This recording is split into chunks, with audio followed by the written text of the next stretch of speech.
Good morning, student. Class 9th, Chapter 3rd, Hitler, Nazism and the Rise of Hitler. Now, today's topic is Youth in Nazi Germany. हमने previous video में देखा था या पढ़ा था कि किस तरह हिटलर जो था क्या थॉट रखता था अपने व्यू को लेके, यानी उसके जो व्यू थे वो टू जो फिलोसफर्स थे उनके बेस पे उसने अपने व्यूज़ को निकाला था। वो दो फिलोसफर्स थे, Charles Darwin and Herbert Spencer. इनके व्यूज़ के अकॉर्डिंग इसने अपने व्यू को सेट किया था। इन दोनों फिलोसफर्स की थॉट ये थी कि जो अर्थ पे सरवाइव कर सकते हैं वही रह सकते हैं।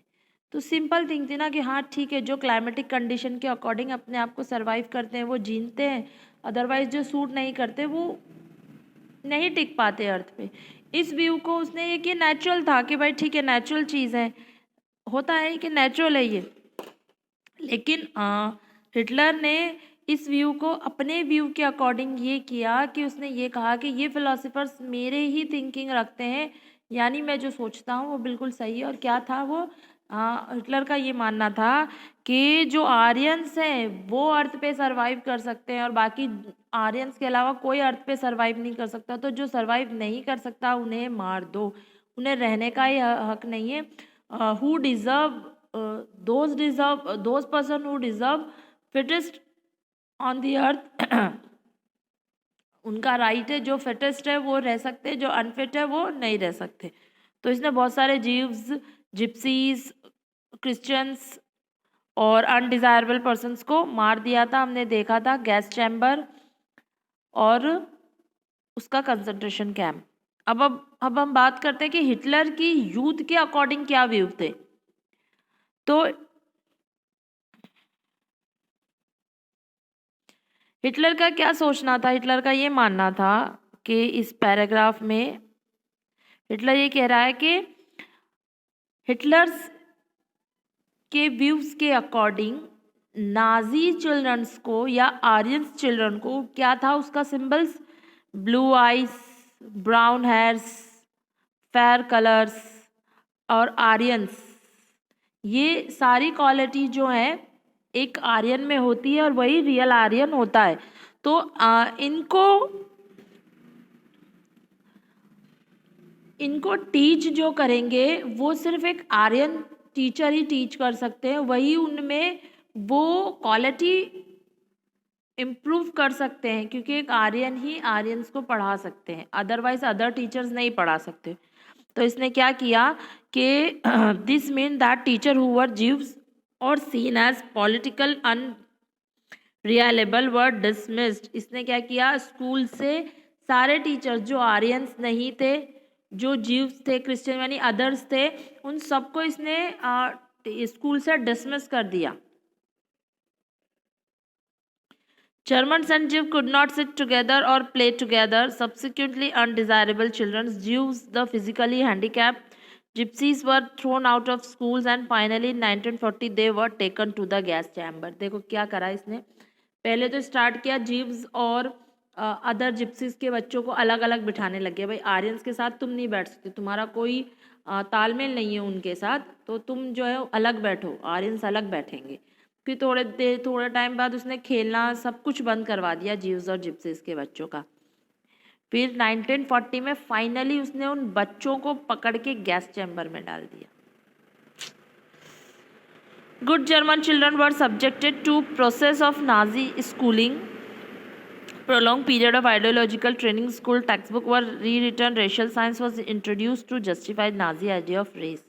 देखो क्या हुआ, स्कूल्स थे ना उनको दोबारा से रीएडमिनिस्ट्रेट किया गया, यानी स्कूल्स में काफ़ी रूल्स बनाए गए, बुक्स को दोबारा लिखा गया और उन बुक्स में रेशियल सिस्टम को डाला गया।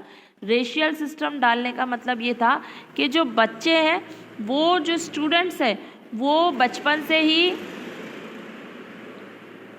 से ही ये समझें कि किस तरह आर्यंस या नाजी के व्यूज़ हैं, किस तरह नाजी जो है वो अलग होते हैं दूसरे लोगों से, तो रेशियल डिस्क्रिमिनेशन उनको बचपन से ही सिखाना था।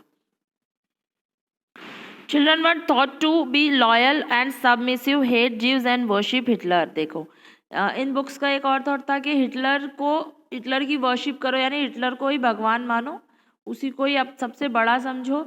जीव से, जिप्सीज से, अदर जो ग्रुप ऑफ कम्युनिटी है उनसे हेट करो यानी नफरत करो। Even the function of sports was to nurture a spirit of violence and aggression among children. Hitler believed that boxing could make children iron-hearted, strong and masculine. देखो इसने play पे पूरी तरीके से रोक लगा दी, बैंड लगा दी। ये सोचता था कि बच्चे अगर स्पोर्ट्स जो होता है, बच्चे अगर स्पोर्ट्स सीखेंगे तो इनमें जो है ना वॉयलेंस पैदा होगा, क्योंकि स्पोर्ट्स जब हम जीतते हैं, हम करते हैं, तो हमारे में एक स्पिरिट होती है, मुझे जीतना है। तो सामने वाले को हम क्या सोचते हैं, ये हमारा कंपटीटर। तो ये हिटलर का मानना था कि इस थॉट से, इस व्यू से बच्चों में जो है ना वॉयलेंस पैदा होगा। अच्छा ये बताओ, ये खुद वॉयलेंस करता था? नहीं करता।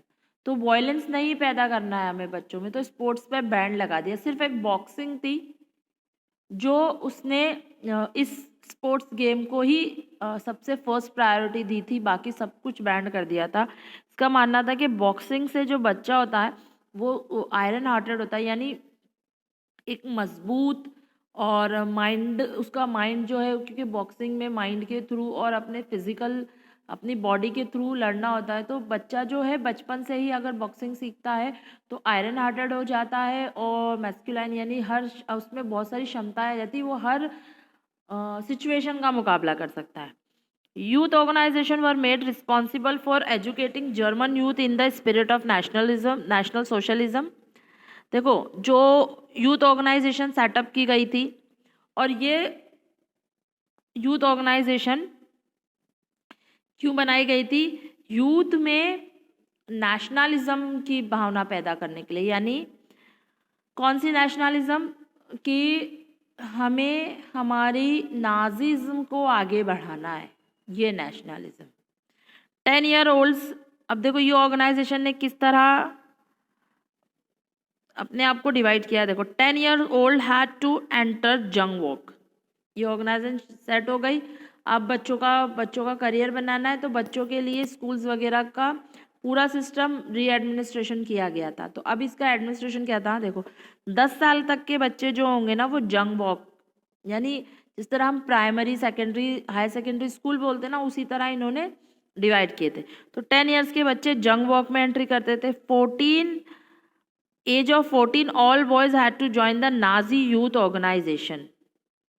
अब 14 साल तक के बच्चे जो होंगे वो सारे जो है नाजी यूथ ऑर्गेनाइजेशन ज्वाइन करेंगे, where they learn to worship war, glorify aggression and violence, condemn democracy and hate Jews, communists, gypsies, on those categories are undesirable.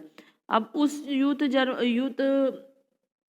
Nazi youth organisation में जो 14 ईयर्स के बच्चे जाते थे, उनको क्या वहाँ सिखाया जाता था? वहाँ उनको वॉर की स्ट्रैटेजी सिखाई जाती थी, वायलेंस करना सिखाया जाता था, लोगों को अदर कम्युनिटीज़ के साथ किस तरह नफरत करते हैं, हेट करते हैं, वो सिखाया जाता। तो वो सारी चीज़ें, जैसे एक हिटलर को कैसा होना चाहिए, बच्चों को उसी तरह बनाया जा रहा था। After a period of rigorous ideological and physical training, they joined the labor service, usually at the age of 18. Then they had to serve in the armed force and enter one of the Nazi organization. जैसे ही उनकी ये training पूरी होती थी, तो उनको जो है, जब वो 18 ईयर्स के होते थे, वो उनको लेबर सर्विस में डाला जाता था। यानी अब उनको जो है ना मेहनत करना सिखाया जाता था, यानी फिजिकली बहुत सारी उनके ऊपर वर्क दिया जाता, ताकि वो जो है इतने पावरफुल हो जाएं कि हर सिचुएशन का सामना कर सके। ठीक है, फिर जब ये कंप्लीट हो जाता है इनका ये सर्विस वाला सिस्टम, तो इनको फोर्सेस, यानी जो नाजिज्म की, यानी जो हिटलर की जो फोर्सेस हैं, नेवी हुई, एयर हुई, आर्मी हुई, तो इन तीनों में से किसी एक ऑर्गेनाइजेशन को उस बच्चे को ज्वाइन करना पड़ेगा। तीनों में से जो तुम्हारी मर्जी है। ठीक है, The Youth League of Nazi was founded in 1922. 4 years later, it was renamed Hitler Youth to unify the youth movement under the Nazi control. All other youth organizations were systematically dissolved and finally banned. 1920 में आते आते youth league of Nazi was founded in 1922 तक एक Nazi youth बनी, सारे system को बंद कर दिया गया और एक नाजी यूथ ऑर्गेनाइजेशन को ही चलाया गया। ये था यूथ की तरफ से हिटलर के व्यूज और उसने जो किया था जर्मनी में। Nazi cult of motherhood. Nazi in the Germany were repeatedly told the women were radically different from men. The fight of equal rights for men and women that had become part of democracy struggle everywhere was wrong with would destroy society. While boys were taught to be aggressive, masculine and still-hearted, girls were told that they had to become good mother and rear pure-blooded Aryan children. Girls had to maintain the purity of race, distance themselves from Jews, look after the home and teach their children Nazi values. They had to breers of the Aryan culture and race. देखो जिस तरह हम French revolution में, Russian revolutions में देखते आए ना कि वुमेंस जो हैं बहुत डिप्रेस हैं, बहुत ज़्यादा ही रिवॉल्ट कर रही थी अपनी डेमोक्रेटिक राइट्स को पाने के लिए। तो यहाँ पे कैसे पाती वो डेमोक्रेटिक राइट? यहाँ अदर कम्युनिटीज़ वालों को रहने की परमिशन नहीं मिल रही है, तो वुमेंस को क्या, तो वुमेंस के लिए ना हिटलर के व्यूज़ क्या थे, नाजी के व्यूज़ क्या थे कि जो बॉयज़ हैं, जो मैन हैं, उनको आयरन हार्टेड होना चाहिए, यानी सख्त दिल होना चाहिए उनका, और पावरफुल बॉडी होनी चाहिए उनकी, हर सिचुएशन का सामना कर सकें ऐसा नहीं चाहिए। और वुमेंस जो हैं सिर्फ घर संभालने के लिए हैं, उन्हें घर संभालना है, उन्हें अपने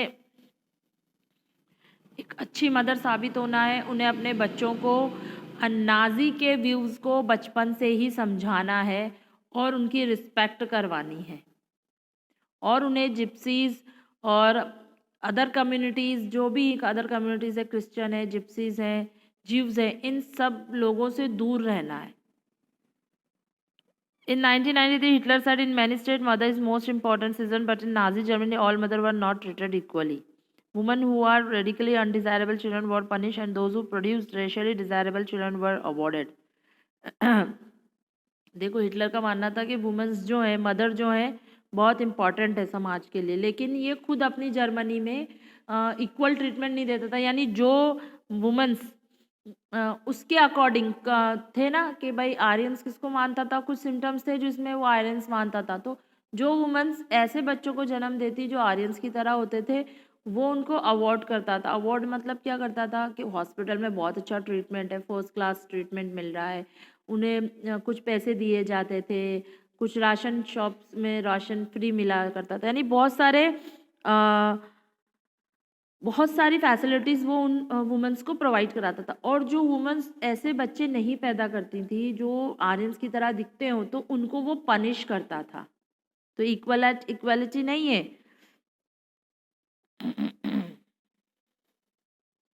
All Aryans women who deviated from the prescribed code of conduct were publicly condemned and several punished. Those who maintained contact with Jews, देखो क्या होता था कि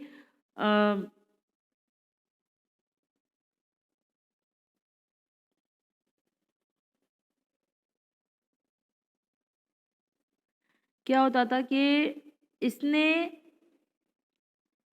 हर आर्यंस वुमेंस को, हिटलर ने ऑल आर्यंस वुमेंस को ये कह रखा था कि आप अदर कम्युनिटीज़ के साथ कोई रिलेशंस नहीं बनाएंगे, ना उनसे कोई बातचीत करेंगे, ना कुछ टच में रहेंगे। लेकिन अगर कोई वुमेंस ऐसा करती हुई दिख जाती थी तो किया जाता था उनके साथ, उनके हेयर शेप्ड कर दिए जाते थे पूरे, और पूरे फेस को ब्लैक कर दिया जाता था, या तो उन्हें स्ट्रीट पे उनके गले पे फांसी लगाकर डाल दिया जाता था, या उन्हें किसी चौराहे पे स्ट्रीट पर किसी भी हाथ और पैर बांधकर उन्हें टाक दिया जाता था, ताकि लोगों को ये पता चले कि ये पनिशमेंट होती है अगर आप हिटलर की बात नहीं मानते हो, अगर आप आर्यन होने के बावजूद किसी अदर कम्युनिटी के साथ रिलेशन रखते हो तो। और कई लोगों को, कई वुमेन्स को तो ऐसा करने पे जेल में भी डाल दिया गया था। उस औरत के साथ साथ नहीं, उसकी फैमिलीज को भी। आर्ट ऑफ प्रोपेगेंडा, तो आर्ट ऑफ प्रोपेगेंडा क्या है? Nazi regime language and media with the care and often to great effect. The terms they coined that describe their various practice are not only despicable, they are chilling. Nazi never used the word kill or murder in their official communication. Mass killing were terms, special treatment and final solutions. देखो, art of propaganda का मतलब है यहाँ कोई culture activity की बात नहीं हो रही है, यहाँ इनके आइडियाज़ की बात हो रही है। यानी ये जो थे ये बहुत स्मार्ट थे, ये डायरेक्ट जो है किसी के भी सामने या पीछे से भी कभी किल और मर्डर वर्ड यूज़ नहीं करते थे, क्योंकि अगर ऐसा यूज़ करेंगे तो चीज़ें खुल जाएंगी कि हम क्या कर रहे हैं। तो ये उसके लिए क्या करते थे? फाइनल ट्रीटमेंट या final solution, sorry special treatment और फाइनल सोल्यूशन। तो ये वर्ड से हमें लगता ही नहीं ना कि हम कोई किल और मर्डर की बात करें, तो ये इनका आर्ट था बात करने का, कोड वर्ड का। और ये जो डिसेबल और एबल पर्सन में जो डिवाइड करते थे ना कि कौन डिसेबल है, किसे रहना चाहिए किसे नहीं रहना चाहिए, तो ये डिसेबल और अनडिजायरेबल नहीं बोलते थे, ये बोलते थे सिलेक्शन एंड डिसइंफेक्शन।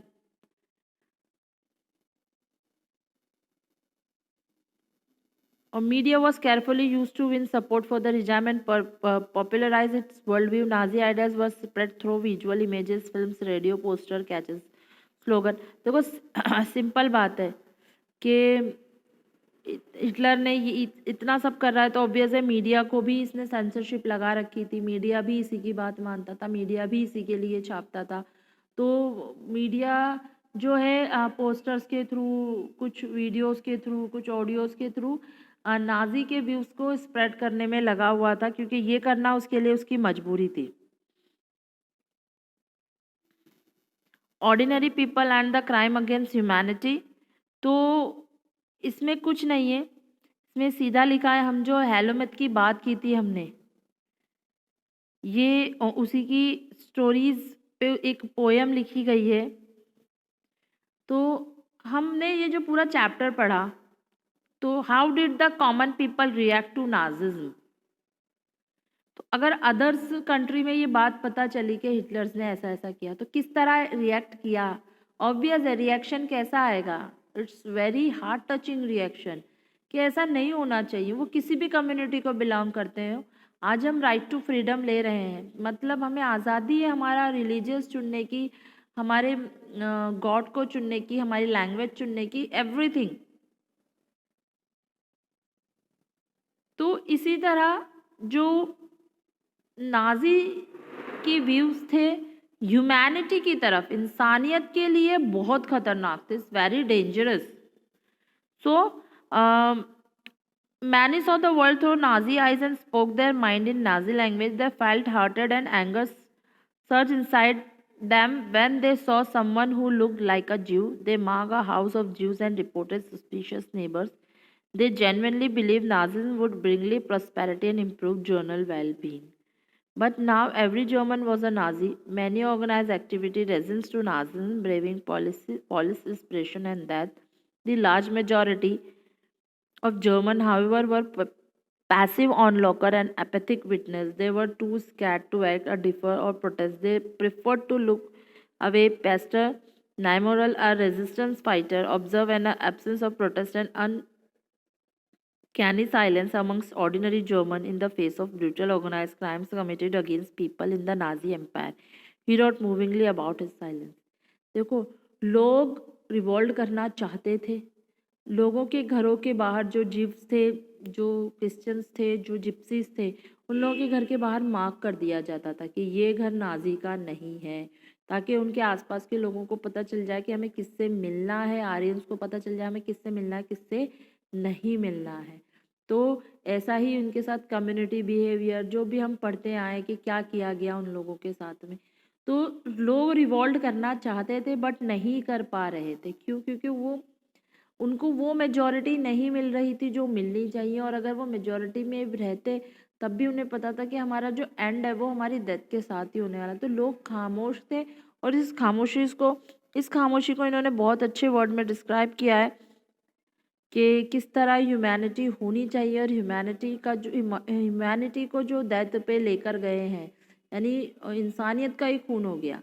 तो उसके लिए ये एक छोटी सी पोएम है, आप लोग पढ़ लीजिएगा। यहाँ मेरा ये Nazism and the rise of the Hitler chapter complete होता है और इसके साथ साथ हिस्ट्री का सिलेबस भी कंप्लीट होता है। So thank you.